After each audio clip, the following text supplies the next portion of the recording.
If you are someone who creates anything, it is time to get more strategic.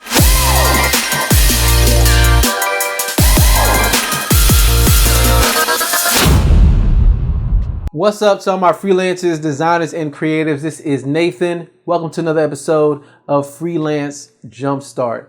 And more specifically, I've been talking quite a bit about strategy. Now, strategy is one of those words that people like to say a lot. It's one of those buzzwords, but oftentimes it can be very difficult to define what the word strategy actually means. So that being said, if you haven't seen this yet, I don't mind going over it, and I'll go over it right now. So in terms of the creative process, or the process where you get a client, they ask you to create something, you deploy what you created, it does something in the market, and then you ask yourself if it works. There is an entire 4-step process, and that process involves strategy and planning, creating and development, then there's execution and production, and then lastly, analyzing that very thing that you did and reviewing it to see if it worked. And then the cycle repeats itself. You go back up and say, how did what we do define the strategy? Let's analyze it and use it to see if it aligns with the strategy, and keep on going in a circular fashion. That is the 4-step process. I also mentioned that freelancers tend to be on one side. They tend to be on the side that causes more creation and development, often known as the right-hand side. That's where like freelancers live, and that's where they do their work. And on the left-hand side is consultants and people who are giving advice, right? Someone who is coaching somebody or getting paid for their advice. That being said, strategy is something that really any designer needs to become familiar with. Because I don't know about you, but in my time as a designer, I've often been frustrated. There's been times where I'm working with a client or I'm talking with a client and they're asking me to do things that don't really make sense. Oftentimes for me, it was working on a website and a client is trying to tell me exactly what to do. Hey, can you change this? Can you move this color? Can you make this button bigger? Do you mind doing this? And we were so caught up in the intricacies of every little pixel of the website. The overall purpose of why they came to me to create the website was getting lost. Nevertheless, I used to press forward, create exactly what they wanted, and then give it to them. But then I realized something else would happen, which is I created a website for a client, I got paid for it, but then the website did not do exactly what the client wanted it to do. In other words, they had a problem that existed, and they self-diagnosed by saying a website would fix the problem. That's when they gave me a call. And when they gave me a call, I would create a website for them. Now, to me, I don't know if it's going to solve their problem or not, because they didn't present a problem to me. They just presented a demand or something that they said they needed. So I produced what they needed, only to find out that they had a great website I created and I got paid for, but there's no traffic to the website, or they don't know how to look at Google Analytics and give feedback and make adjustments, or even tell me what I should do different. They didn't know. And the main reason they didn't know is because they came to me with a set of demands rather than a strategy that they were informed by. Now, it's easy for me to say they, like I'm blaming the client, but honestly, as a creative professional, it should have been my role to dig a little deeper and find out those deeper questions. Okay, if I make this website for you, what is going to happen at the end? If I make this website for you, how would you define success? How would you define failure?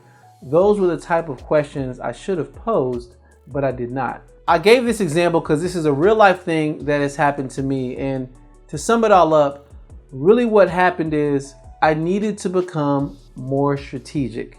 I needed to become a strategic thinker and add strategy to my business. What I was doing in the past was simply coming up with a deliverable. Hey, if you need a website, come to Nathan. That's it. And if you need some other type of graphic design, I can probably help you with that as well. I was only focused on the deliverable, not exactly what came before that. And really, what comes before the deliverable is the fact that you need to plan out if it's even worth spending money on the deliverable. And I'll say this, A lot of businesses don't have a defined strategy.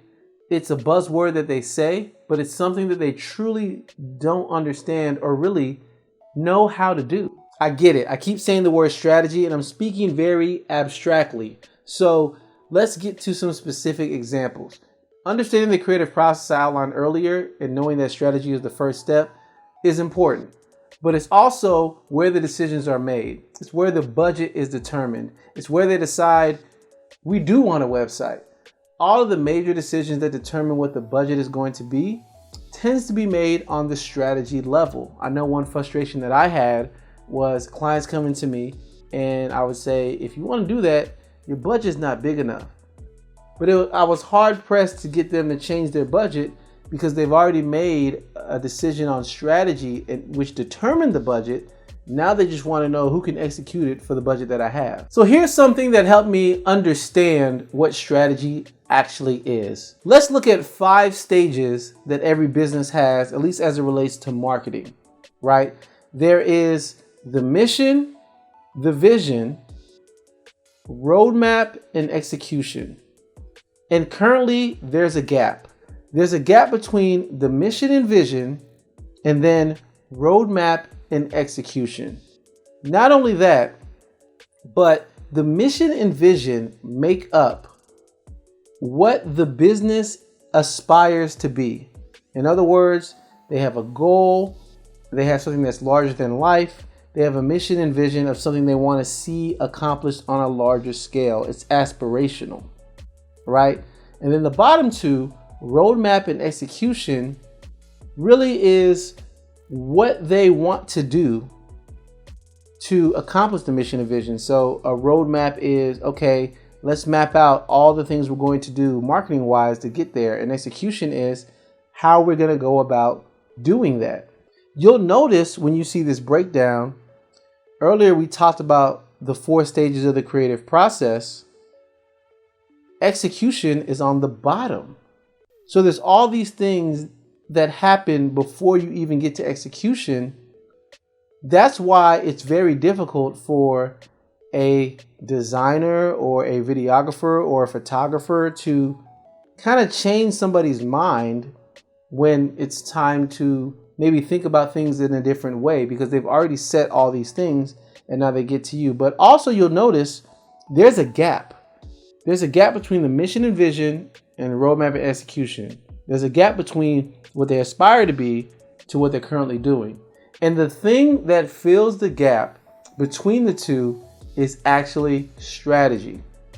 Strategy is the thing that ties together the mission and vision with the roadmap and execution. Strategy is the thing that helps someone understand where they're trying to go and how they're going to go about getting there. It puts the two together. So if you ever have a client or potential client and things seem disjointed, more than likely, strategy is the problem. More than likely, they don't have a strategy at all. So what does this mean for you as a creative professional? This means you need to become more strategic, or how it played out for me is, rather than getting a client, working with them, and then I ask them a simple question. You want me to make an e-commerce site for you? Got it. Okay, so how many things are you trying to sell? Silence. How are you going to actually handle refunds? Silence. How are you actually going to deliver what someone purchases to the client? Silence. What's missing a lot of times are sometimes multiple pieces of what we outlined. They are thinking so much about the practicality of building and executing something. They haven't taken the time to figure out the roadmap of how they're going to get there, or they haven't figured out like their overall goal of mission and vision to define what success or failure even is. This is a huge opportunity for you to help out your client. And one of the ways that I did that was offering strategy sessions. So a strategy session is honestly a time in which we need to sit down and do strategy no matter what it is. Now, the right type of business who already has a strategy done, they should be able to hand this to you and you understand and know the strategy in conjunction with a creative brief, and you can create whatever you need to create for them. But oftentimes, business owners don't have this in place. So since they don't have this in place, you need to help create it for them. Now, I know for me, this was a shift. I was so focused on building things. What's all this strategy talk? Well, simply, for me, a strategy session was me meeting with a client to go through particular things to understand what is your brand? What is your brand message? Who is your ideal customer? Who are you trying to reach? On top of that, what is your ideal customer you're trying to reach? And are you already reaching them, or are you trying to find a way to get to them in the first place? When it comes to defining the customer, that's also known as a user profile. That should be a part of a strategy session, or defining the type of customer you want. Everything from how old they are to their likes and dislikes to where they like to shop. Those things lay out clearly can tell me how I need to design something, because I know the customer I'm trying to reach. Here's something that everybody during this time can probably relate to. Let's take a college or university. Most colleges and universities have a mission and vision to educate somebody in some type of art or science and take them deeper into a certain concentration. And they want to make sure to provide an environment that supports learning. The strategy and how you go about doing that can be done a couple of different ways.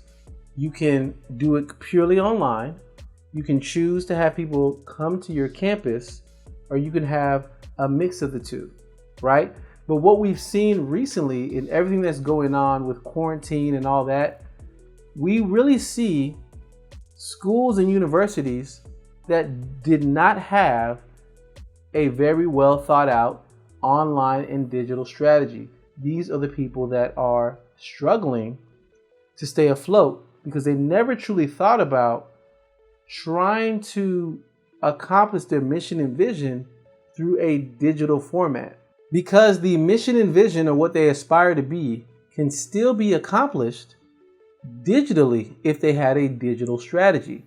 But they didn't necessarily account for that, right? So you see a bit of fumbling in some of the execution and the roadmap of how they're going about doing something because they just didn't think out the strategy. All in all, I'll say this. The whole reason I've been making recent content is I want to focus more on strategy, because honestly, not enough creatives do it, or not enough creators even know how to go about doing so. But I'll say this much. When it comes to strategy, regardless, something you can do today is have a focused block of time where you meet with your client to ask them specific questions that go deeper than what you are creating. For me, this turned out to be its own service, right?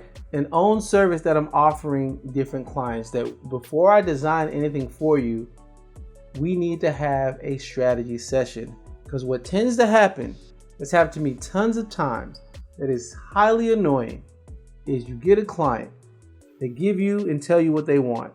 You create it. You give it to them exactly what they asked for. And for some reason, they either don't like it or it doesn't accomplish the goal they set out to do. A lot of times, the reason why that is because no strategy was employed, either by the client or you as the creative. So what can you do to become more strategic? Glad you asked. Simply put, I have a link to an article below that I read, and it really just opened my mind to understand strategy and allowed me to speak more strategically, allowed me to really think and speak on a level that I did not yet have. I mean, I knew it in my mind, but I didn't know how to communicate it. It could be as simple as this. We want to reach more people on Facebook with our product. Okay, great. So let's lay out a strategy of how we're going to do that. So let's come up with 3 different types of Facebook ads to reach 3 different types of clients we want to reach. And those ads all take people, now I'm getting into execution, those ads all take people to 3 different landing pages that speak directly to those 3 types of customers. But the thing that will determine everything I just said is a strategy session defining who those 3 customers are. I can't do good creative work down here if this is not set up properly. So that being said, you have a little bit of homework. Take the time to read the article. Honestly, it might be one of the best things that you've ever done for your business. Simply read the article and then ask yourself, do you need to start employing strategy for your clients? I think you'll find the answer is yes. Thank you for taking the time to check out this episode. I greatly appreciate it. If you like anything I had to say, give this a thumbs up. Or if you really liked it, feel free to share with someone. I'm really thinking that all, if not majority of creatives need to become familiar with some sort of strategic thinking, because that could be the thing that really sets you apart. But we're going to get into that into the next episode. See you there.